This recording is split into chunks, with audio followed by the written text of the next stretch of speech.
I lost Lorraine. Hello. 同学们好. So this is going to be the last class of this basics segment. And I just want to do a quick summary. And what I'd like to do is I'd start with a quick warm up, and then we'll do a little bit of standing. And I'd like you to think about two things with regard to Taiji. I want you to think of yin and yang. So you have this balancing of this duality. And I'd like you to think of how the energy moves. So it comes from the ground. So it is rooted in the feet. It's enhanced by the legs. It's commanded by the waist. And it's manifest in the hand. So it comes from the ground up through your body out to your hand. So let's do a little warm up first, and then we'll do standing, okay? So I want you to stand shoulders width apart and think about your head being up, okay? So let's move one side to the other.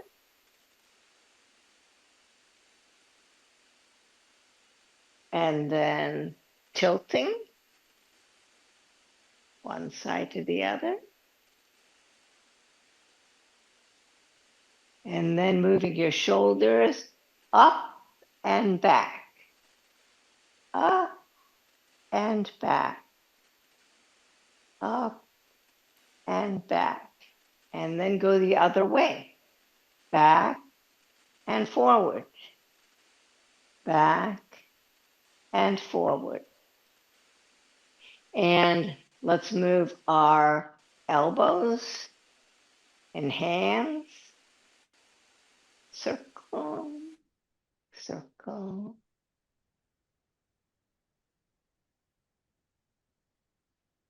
And then the other way. Up and out, up and out, up and out. And let's think about making our waist flexible. So just let your hands swing and move your waist back and forth.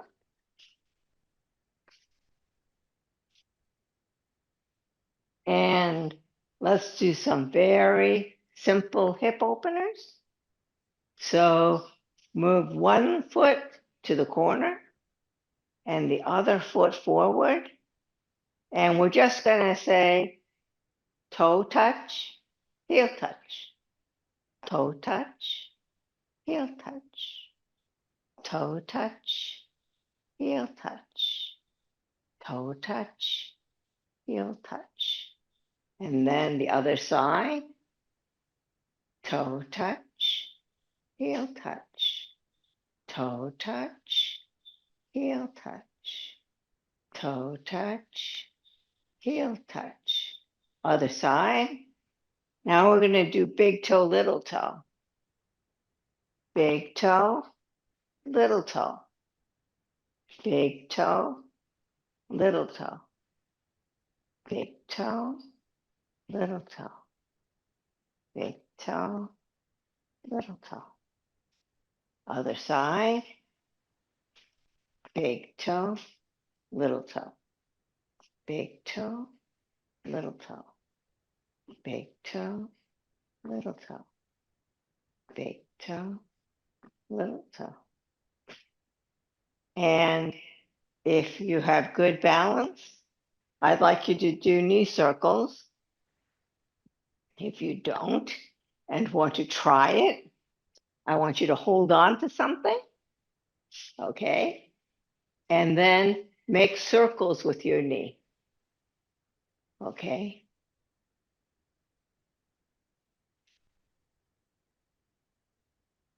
And you can do it with the other side as well. So hold on and then make a circle with your knee. And that will help you open up your hips.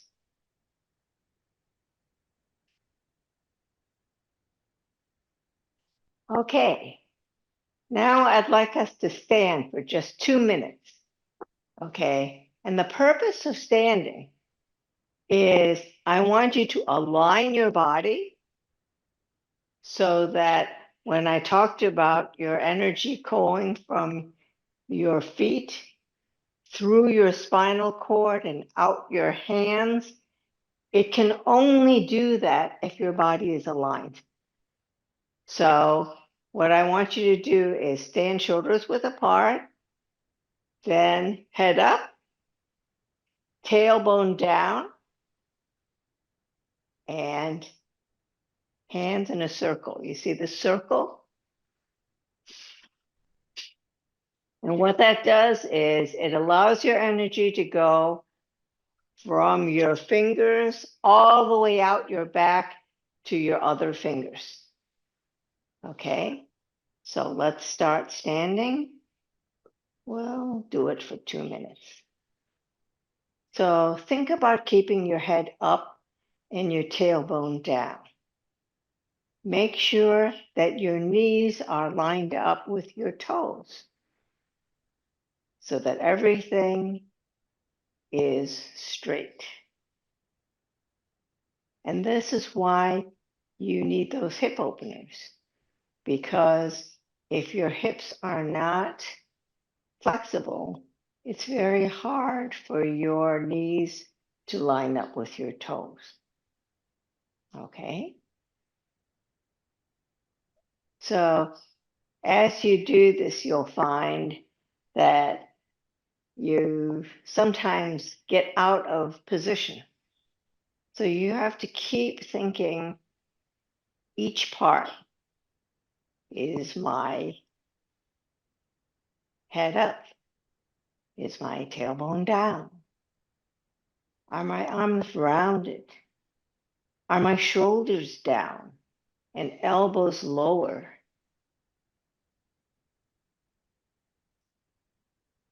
You should feel the energy all the way to your fingertips. Okay? You only have 30 seconds left to go.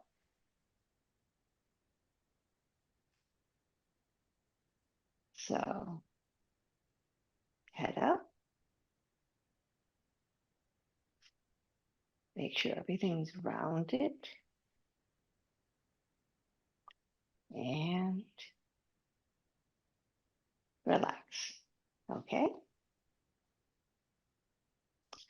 So, thus far we have worked on having our feet on the ground. We've worked on having the energy move up to our legs, right? So when we step, we have release, push and support, right? So you feel your energy going in your legs. Now the next part I'd like to work on is your waist.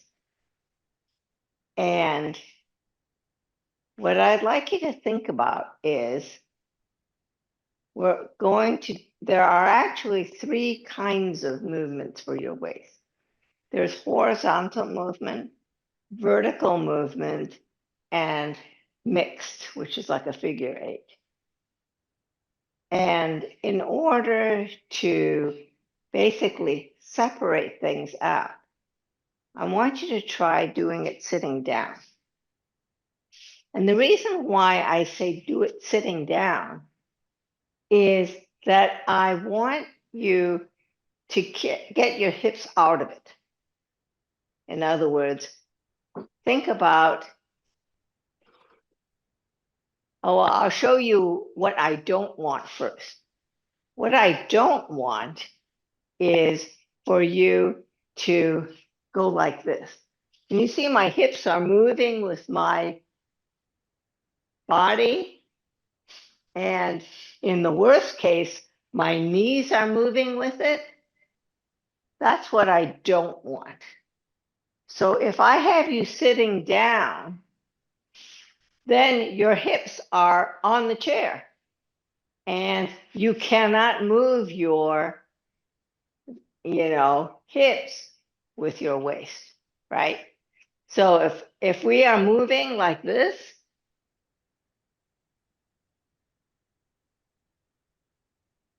your hips are set. So I want you to feel your waist moving, okay? Now, so this is kind of a rotation feeling, right? It's horizontal rotation. Now I want you to go side to side.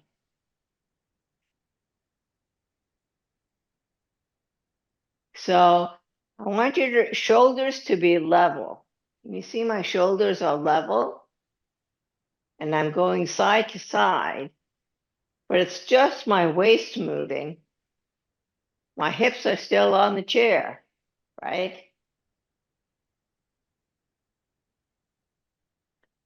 So Tai Chi is funny in this way. It wants your energy to move from your feet to your hands in a single burst. But it wants each part to be discrete. Okay, so it's like the beads on a necklace or something. Each bead is still discrete, but it wants it to move all together. The whole string moves together. Okay. The next one is a little harder. The next one is vertical. And what I want you to think of is you're moving up and down.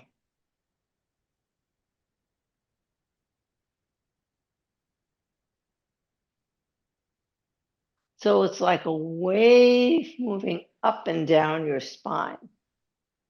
And usually most people don't do this kind of movement, but you actually might find it relaxing because it stretches out all your vertebrae. So you like feel each one as it comes up and down.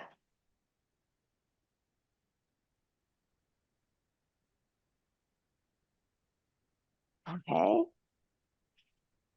Now the next one is actually the one that we use the most in Tai Chi. And most people don't think much of it. And that is a figure eight, which is a combination of vertical and horizontal.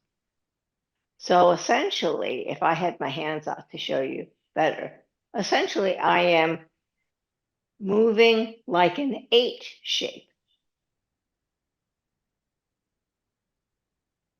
Can you see? So it's both back and forth and left and right, all together.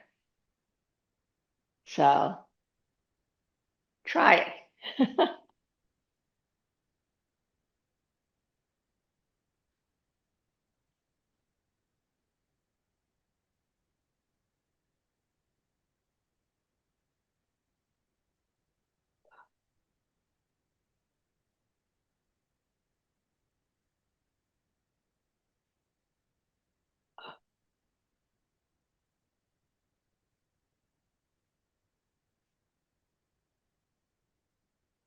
I think it's easier if you have your hands out because it's more obvious which direction you're going. You know what I'm saying?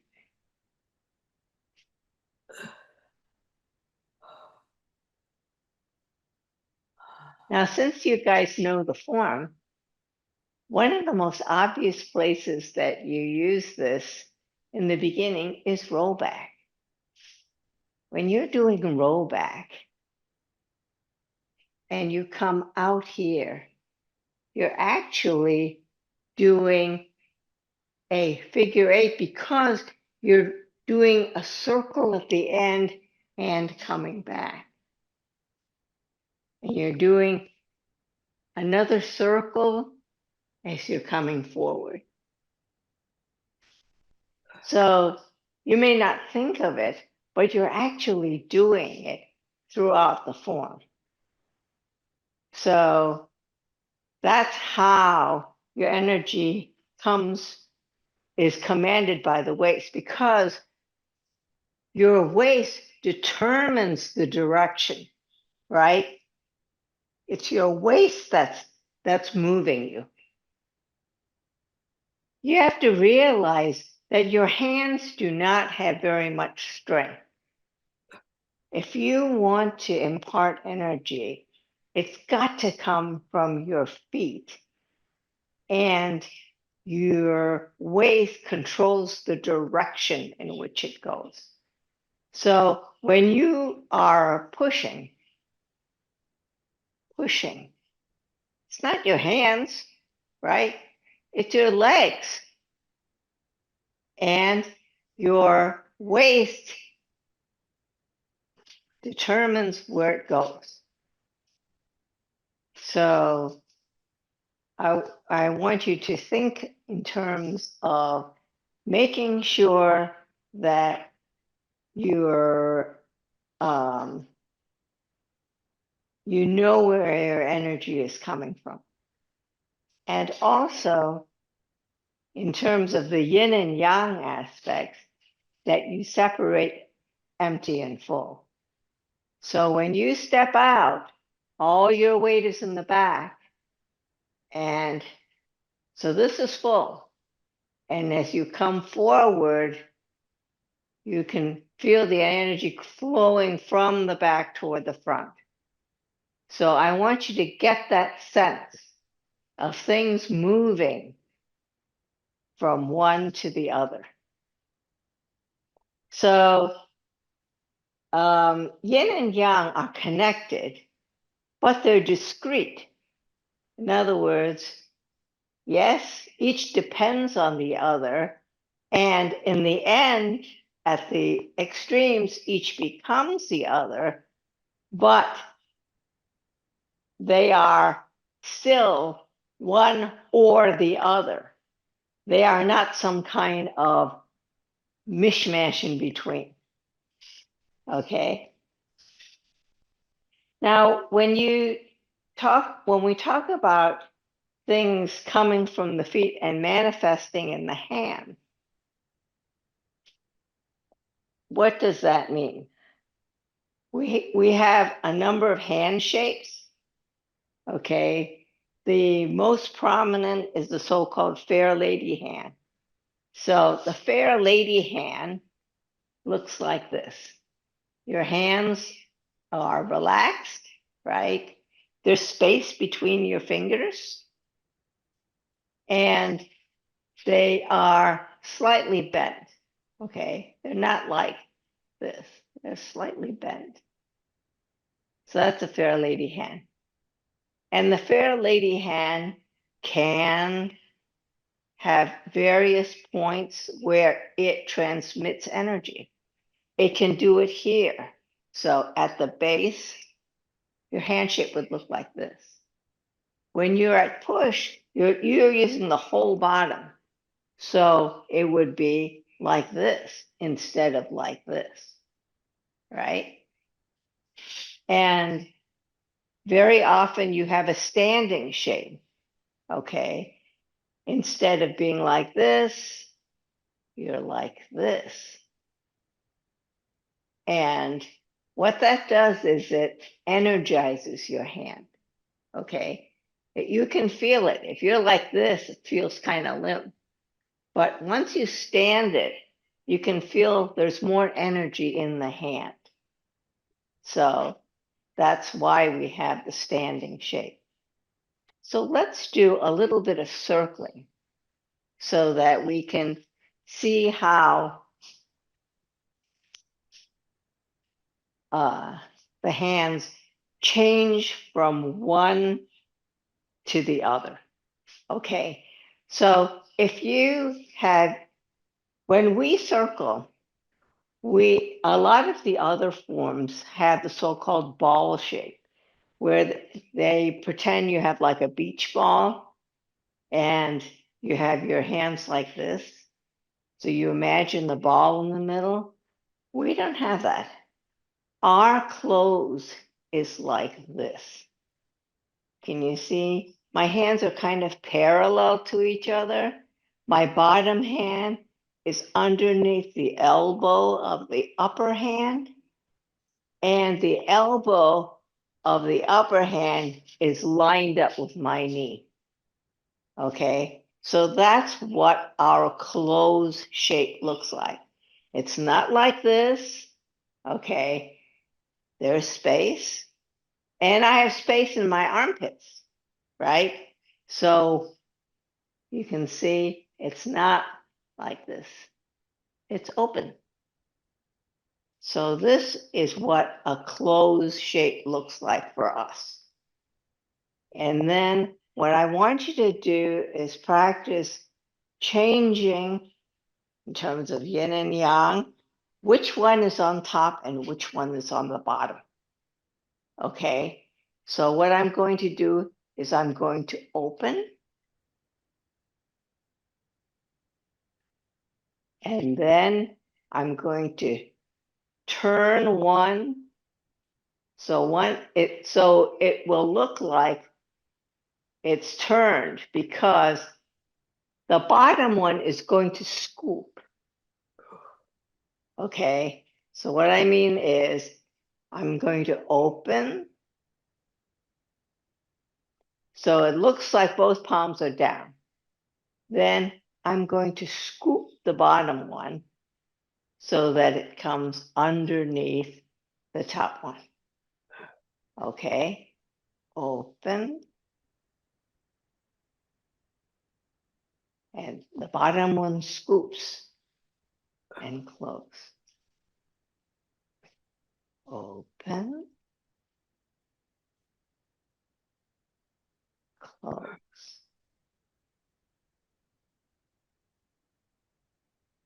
Open, close. Now, when the top one opens, what I want you to pay attention to is the palm is out. Can you see the palm is out? The top one, the palm is out. The bottom one, the palm is in. Like this one is facing out and this one is facing me. And then when I come here, they're both down. Then close. Then open.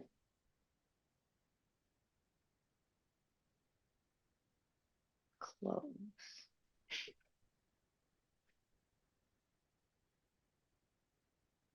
So one of the things that often happens in Tai Chi is if you think about your body divided down the center, your hand position is generally, not always, such that when you're on this side of your nose, your palm is open. When you're on this side, your palm is in ward off. So we call this the ward off side and the push or pull side. Okay. So you can see that when I'm here and as I come here, you see this is facing back, this is facing forward. Then as I come in, I close. Open,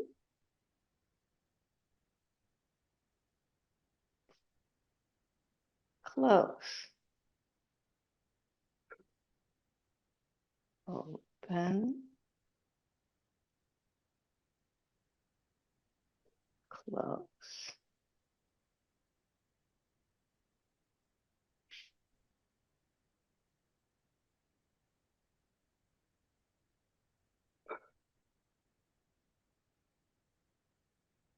Now, this is in many ways the simplest form because your body is not moving, right? Only your arms are moving.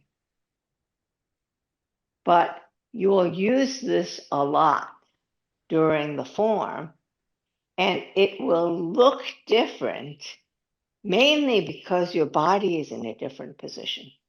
So, for example, when you're doing left ward off, okay,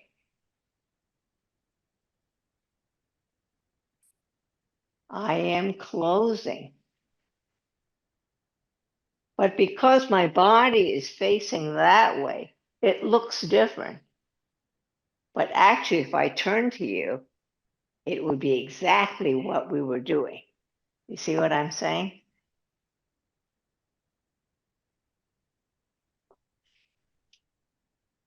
But I'd like you to first think about, basically getting this feeling down so that even when your body moves in different positions, you know that doing it in this way will retain your body's shape. Okay? You see, I am not up against my body. I have that rounded shape. It's like this.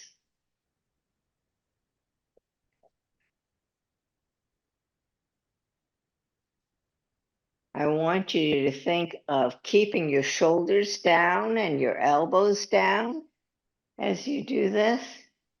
Don't raise your shoulders, okay? Keep everything down.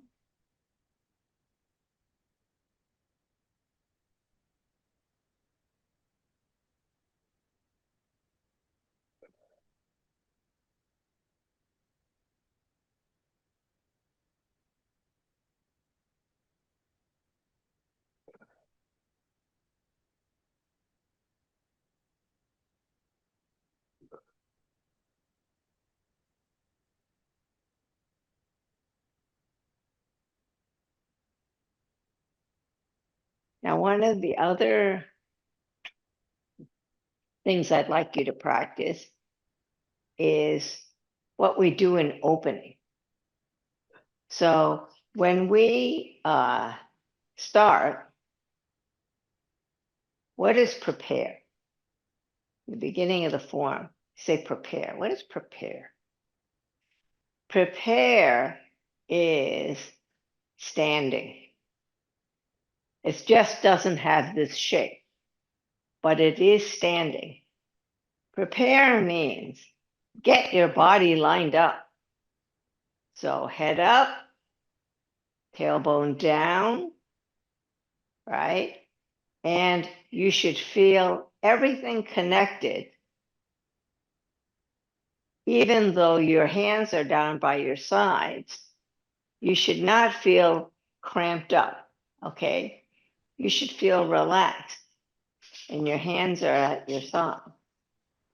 When you do opening, what you're doing is you're turning your hands so they're in front, and then you're coming up and you're leading with your elbows as you come down.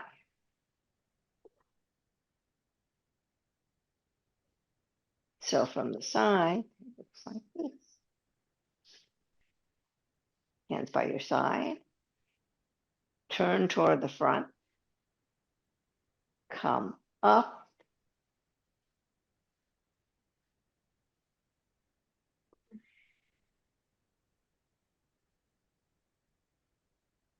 and you want your hands to be in front of your hips, okay? And to the side of your hips. And why is that important? This is an important handshake because you see it a lot. And the most common place you see it is in brush knee. So if you remember when you did brush knee, once you finish your brush, this hand comes down here. And this is the opening position. Okay, so you are very often in this position. And what that does is it is in front of your hips. It's relaxed but activated. So once your hand stands, it's activated. You can feel energy going to the hand. So it looks like it's not doing anything, but it's ready to do something. And that's what you want in Tai Chi. Even things that look like they're relaxed, you want to be ready to do something. Okay? So do you want to try a couple more times of opening? Okay. So your shoulders width apart, and you have your hands by your side. Your head is up, your tailbone is down. Opening. Turn your hands in front of your hips. Come up to shoulder level, and then slowly come down so that your hands are in front of your hips.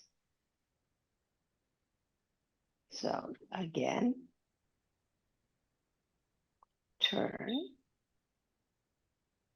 come up,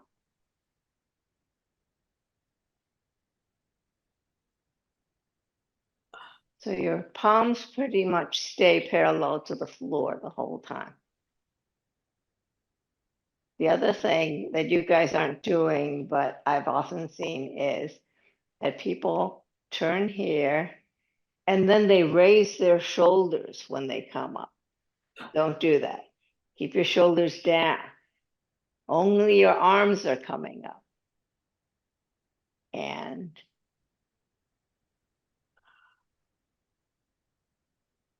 sometimes people will say float down. I don't really like floating down because I want your hands to feel energized. Okay, floating seems too passive to me. Okay, so turn in, come up, and come down.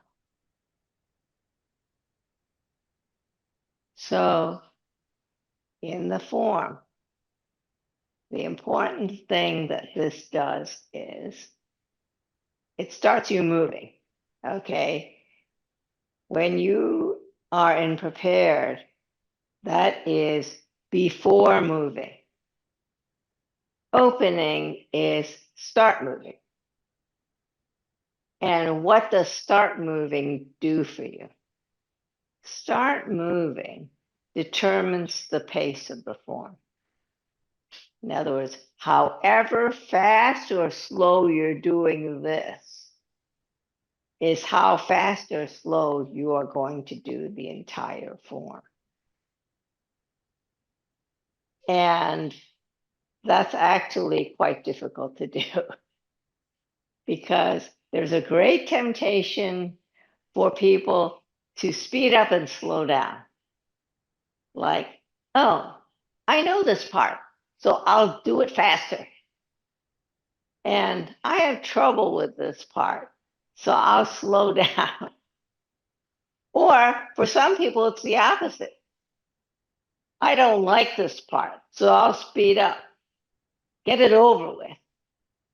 And then the parts I like, I'll slow down because I like the feeling of that part.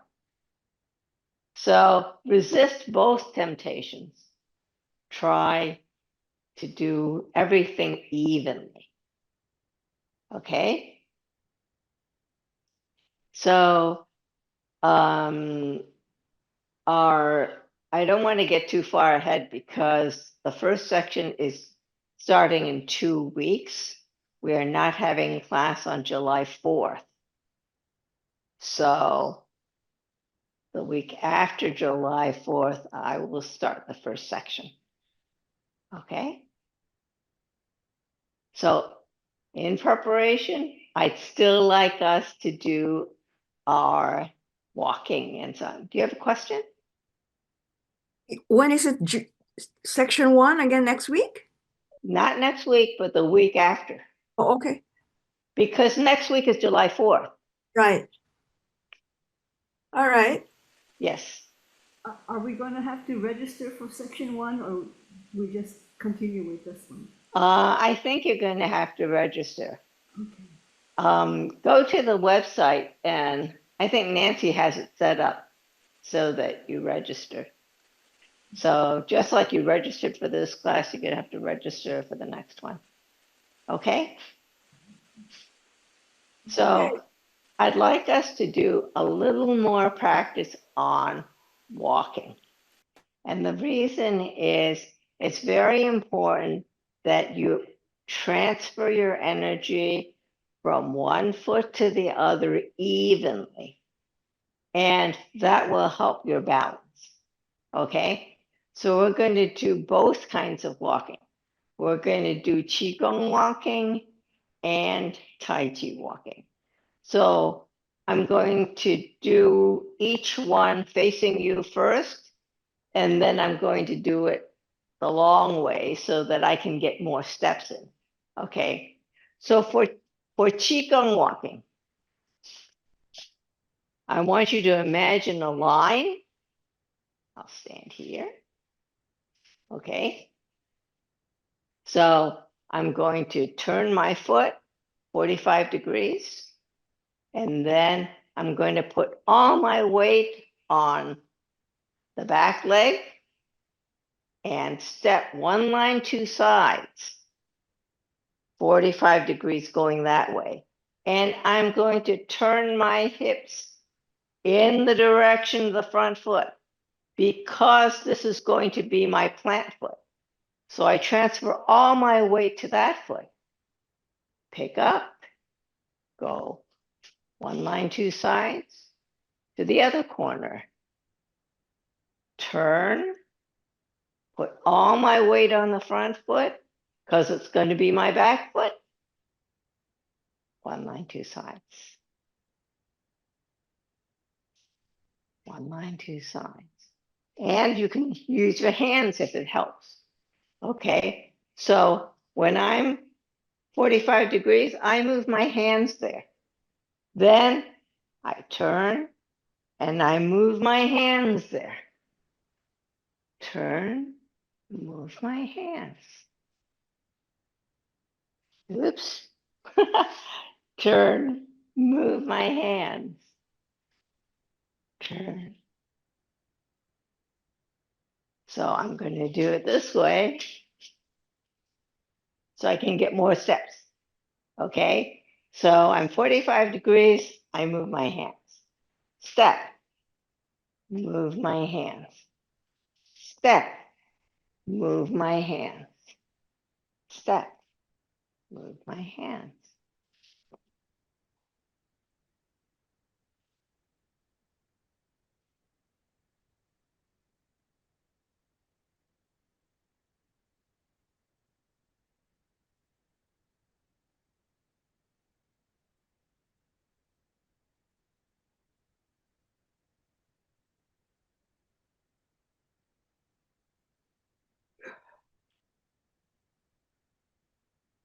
And go back the other way. Sorry, I went out of frame. All right, let's start here. Step.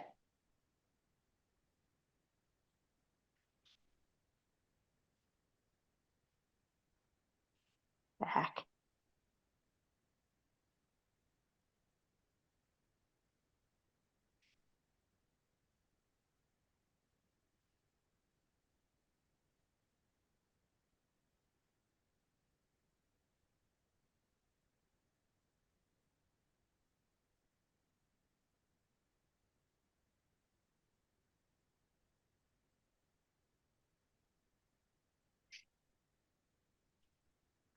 Okay? That is harder than it looks. It is hard. And the reason it's hard is you're separating empty and full. So when you're here and you're here and you put all your weight on this foot, you have to, for a moment, be on one foot before you step on the other one. And it's that momentary being on one foot that is often hard for people trying to keep their balance.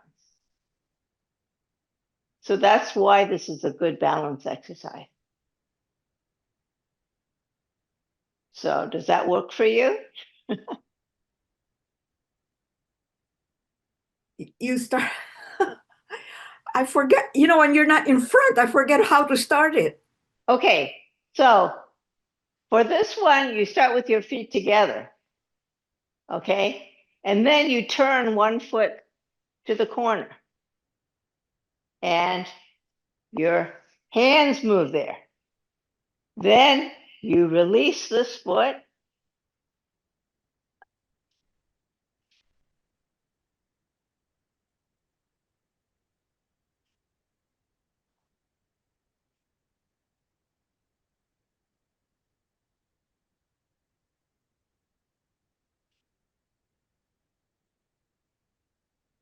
So in the beginning, when your foot is the one that's stepping, the arms are in a different direction.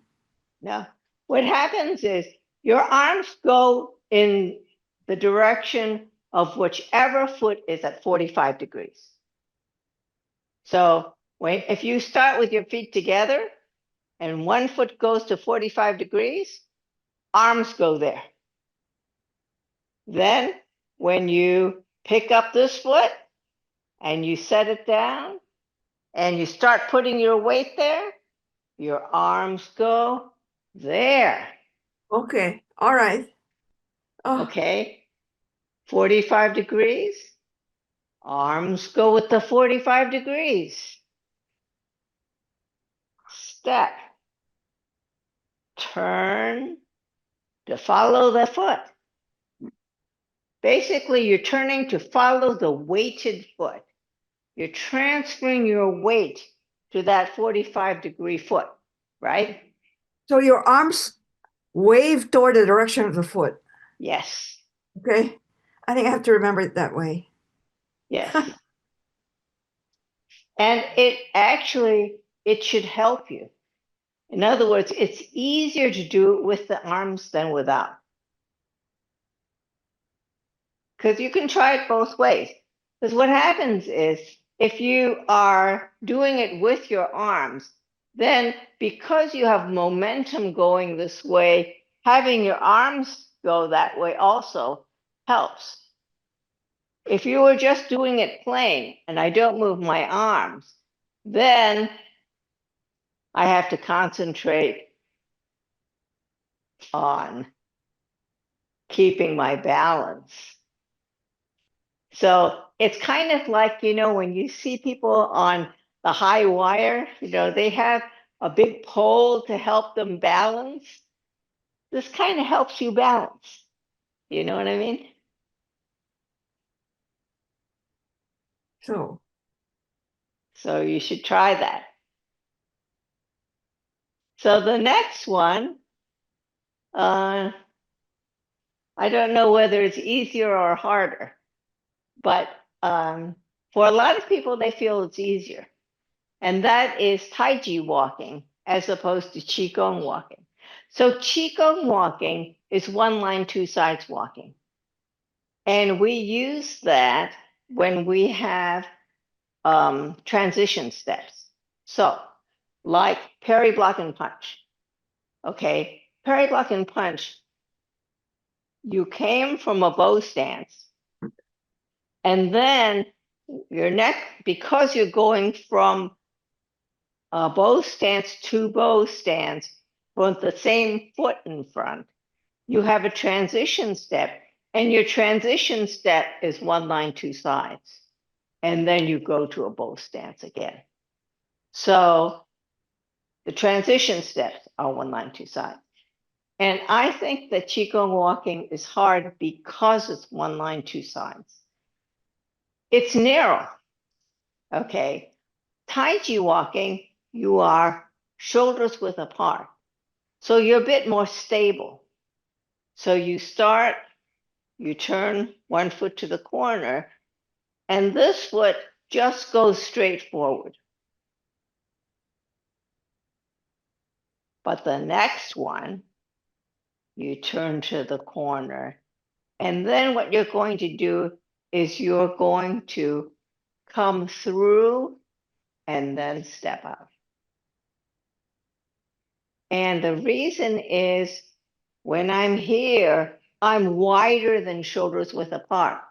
Whenever I'm wider than shoulders width apart, I come in to stabilize and then come out again. You see what I'm saying?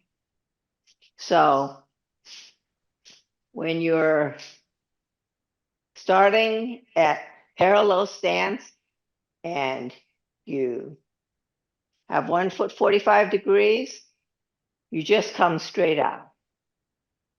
But once you've made your first step and you turn, then you're going to step through and then out. And what does stepping through do? Stepping through allows you to balance up before you step out again.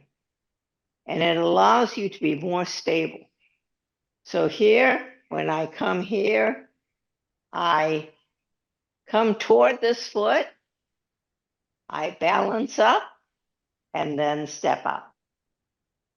So I come here, I move toward that foot, but then I balance up and then step out. And a lot of people find this easier than the Qigong walking because it's wider and you feel like you're more stable while you're there. So you want to try it? I'll walk this way so you have more steps. So I'm starting shoulder width apart. I move to 45 degrees. I put all my weight here and I step forward. Heel, ball, toe, bend, knee. Then I come back just so I release enough weight that I can pivot my heel. Then I move in this direction. Then I come through and step out. Come back. 45 degrees. I move in this direction. Step out. Come back. Turn. Move forward.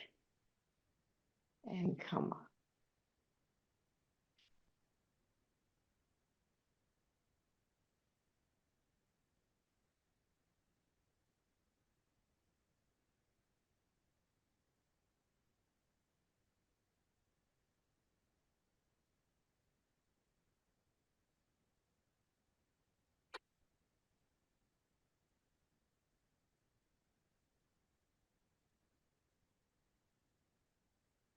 So what do you think?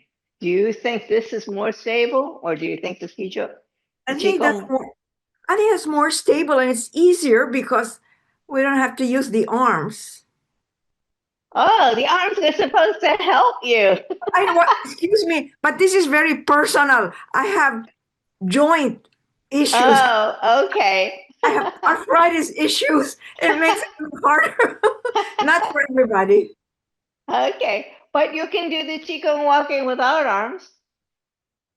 Oh, okay. Right. But it doesn't matter. But I mean, I'm not doing it well, I think. It's really it really helps your balance if you try it. And you know what? If your balance is not that good, do it next to your kitchen counter. Then you always can put your hand on your kitchen counter, right? All right. So that's, you should feel secure in whichever way you move. And that's very important. So, Nancy says everything is adaptable. So if something doesn't work, let me know and we'll think of a way to make it work. All right. Okay? Okay. Well, thank you. I don't know about So, Lorraine, but I'll try the first section again. yes, try first section again. First section is the most important section. Right. Is it about the same day? Just to make sure. It's Fridays at 3:00. Okay. All right. It's just that next week is July 4th, and that's why we're not having. But So it's the same after day. that, it's Friday, 3:00. Okay, good. Okay? Yes, thank you. Okay. Look forward to seeing you. And thank you for coming. Thank you. So, and you too, Lorraine. I hope to see you in 2 weeks. So, 同学们再见. Thank you for coming.